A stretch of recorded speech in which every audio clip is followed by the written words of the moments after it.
আবারও সামাজিক যোগাযোগ মাধ্যম ফেসবুকে প্রকাশিত হয় তুফান সিনেমার আরো একটি ফার্স্ট লুক পোস্টার, যেটা মুহূর্তে ভাইরাল পুরো সামাজিক যোগাযোগ মাধ্যমগুলোতে।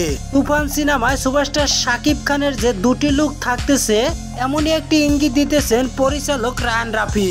ছবিটির ভিতরে দেখা যায় র্যাপার জুতা পায়ে, অন্য হাতে পিস্তল, এক হাতে সিগারেট, বসে আছে দামি একটি চেয়ারে। সিগারেটের ধোঁয়ায় অন্ধকার হয়ে আছে পুরো রুমটি।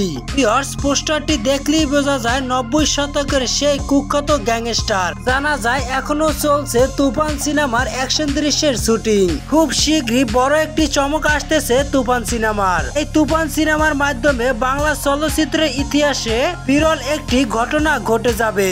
তুফান সিনেমার মতো এরকমের একাধিক ভিলেন থাকা বাংলা চলচ্চিত্রে এখনো কোনো সিনেমা তৈরি হয়নি। পরিচালক রায়হান রাফি শাকিব খানকে দিয়ে এটাই প্রথম সেই লেভেলের সিনেমা করতে যাচ্ছেন।